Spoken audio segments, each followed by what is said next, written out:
So this is The Hounds of Hell, from a collection of Scottish ghost stories by James Robertson.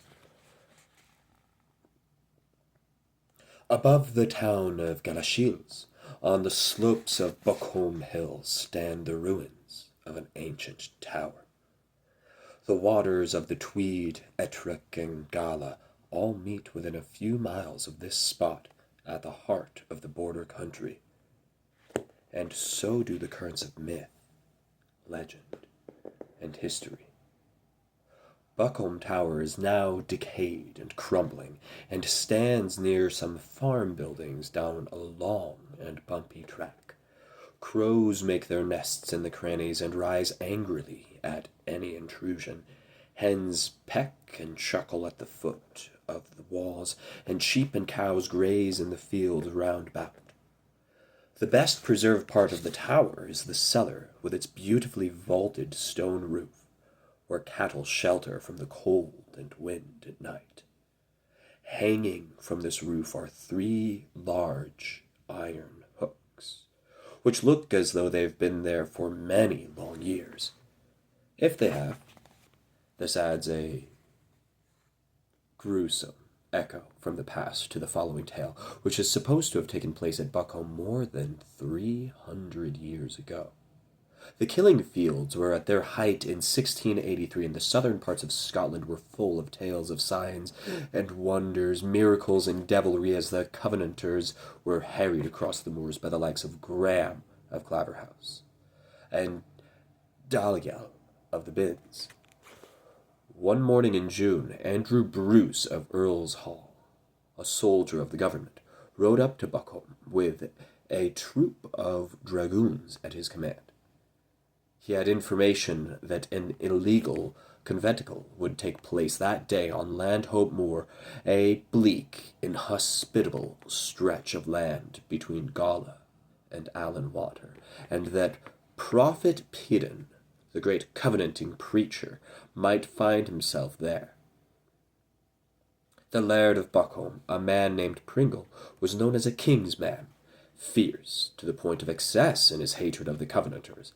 He, more than anyone, would be well placed to suggest where in the barren expanses of the moor such a meeting might be held, and to lead the dragoons to that likely spot. Pringle was a brute, a man who had so misused his wife and his own son, a boy of 10 or 12, that they had fled from him and gone into hiding. The laird ruled his small domain like a tyrant, abusing his servants, exploiting his tenants, and at night drinking himself into furious tempers at the fireside. By day he would take himself off hunting with a pair of huge and ferocious hounds. But even this brought him little pleasure during these days, and latterly he had used his hounds for a crueler sport, the tracking of refugee Covenanters at large on the moors. So when Bruce of Earl's Hall arrived at his door, offering an opportunity for some hard riding, and perhaps a scrap with the rebels at the end of it, Pringle could hardly contain himself. Furthermore, he had a pretty good idea where the Covenantil would be held. At half an hour, the dragoons were picking their way across the bog and heather, with Pringle at their head. Conventicle, sorry. But though he identified the meeting place correctly, Pringle was frustrated by the vigilance of the Covenanters' sentries, who had seen the dragoons from a distance and given the warning. It seemed that Pidden, the other ministers, and all the people gathered there had had time to escape to the north and scatter across the land. It took Pringle's dogs only a minute, however, to scent out 2 men hiding under a peat bank. The hounds were pulled off, and the laird went to inspect their find. The men were Georgie Elliott and his son Willie, known to the laird both as tenants and as firm believers in the covenant. The old man had fallen and been trampled by a horse during the escape, and now lay on the ground, his chest crushed and his breath coming in painful gasps, while Willie crouched at his side, refusing to abandon him to the mercies of the dragoons. Captain Bruce rode up and questioned the prisoners, or rather, questioned Willie, since his father was barely able to keep consciousness. They would be shot, Bruce told him, as rebels against the king unless they took the oath denying the covenant and gave the names of the principals involved in the illegal meeting. Willie, as was to be expected, refused to do either. For him to break the covenant was to break with God. Neither, he said, could he acknowledge any king but Christ. If these were crimes, then he was prepared to die for them. Pringle urged Bruce to shoot them, or let him shoot them on the spot, but Bruce hesitated. These were clearly not the leaders, and it would achieve little to execute them out here, miles from any town or village. He turned to Pringle.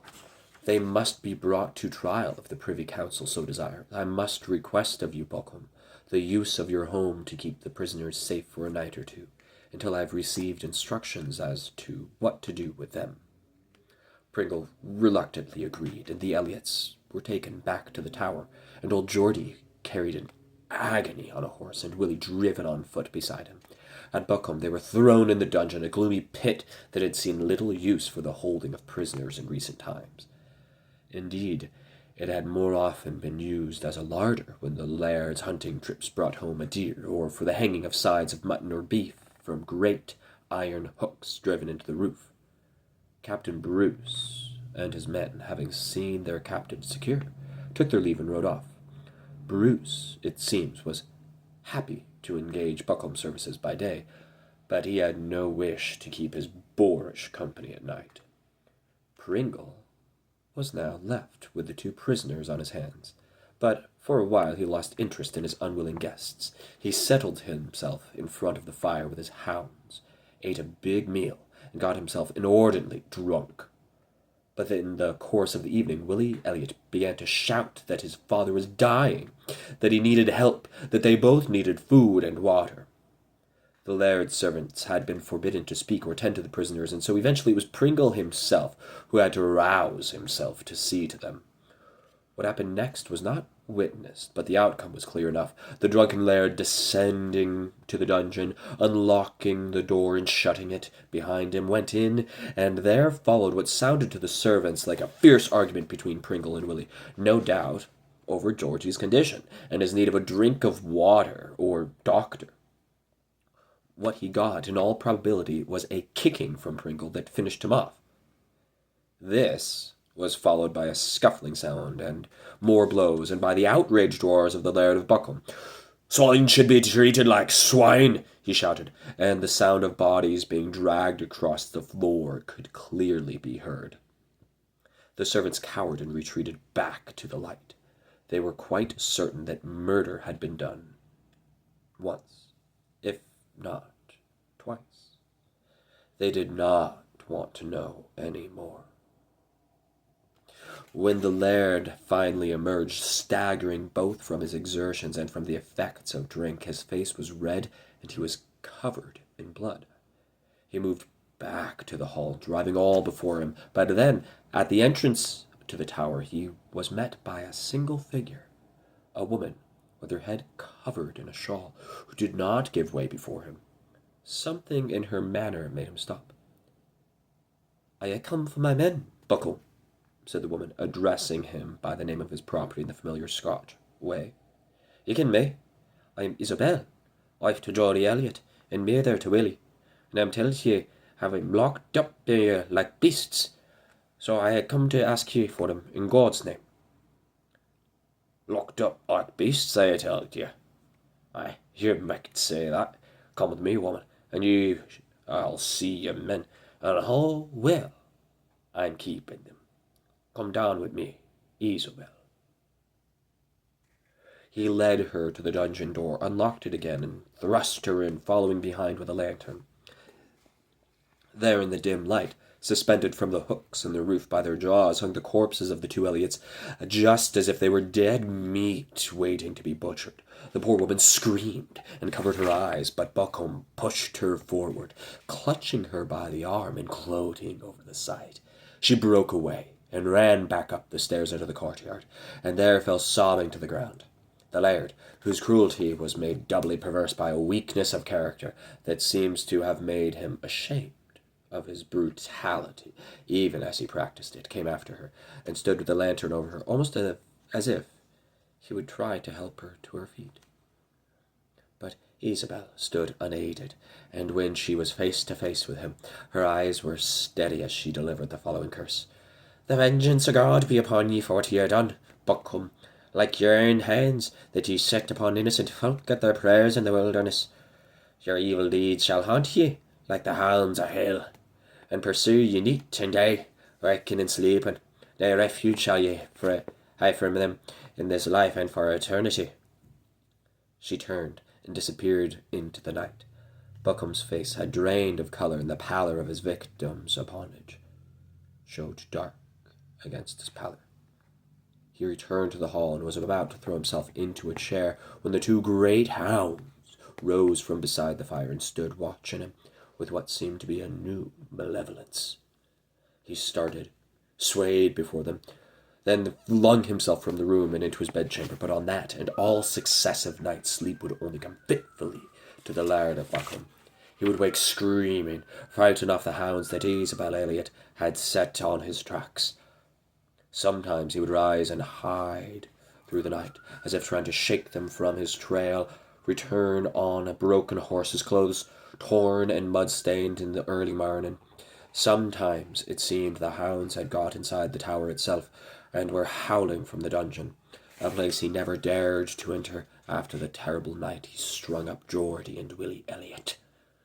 And though the curse was his alone, yet there were others in the neighbourhood who heard strange sounds in the night. The galloping of hooves, the baying of unearthly hounds, and the rasping breath and terrified cries of a man being hunted to his death. In just a few moments, the endless pursuit took its toll, and Buckham lay on his deathbed, his body tossing and writhing in its final agonies, as if it were being worried by a pack of hell-hounds. News of his death reached the ears of his estranged wife, and she returned to Buckham with her son. The son was delicate and nervous, never having recovered from the bullying of his father, but the mother had hopes that in time he would grow stronger, and would lead a better life as Laird of Buckham than his father ever had done. It seemed, however, that the father was unwilling or unable to pass his inheritance to such a lily-white pair of hands. For 3 days before the first anniversary of his death, a couple walking one night, a mile or so from the tower, distinctly heard the baying of hounds pass them by, where no hounds were to be seen, and mingled with that sound the cries of a man in fear for his life.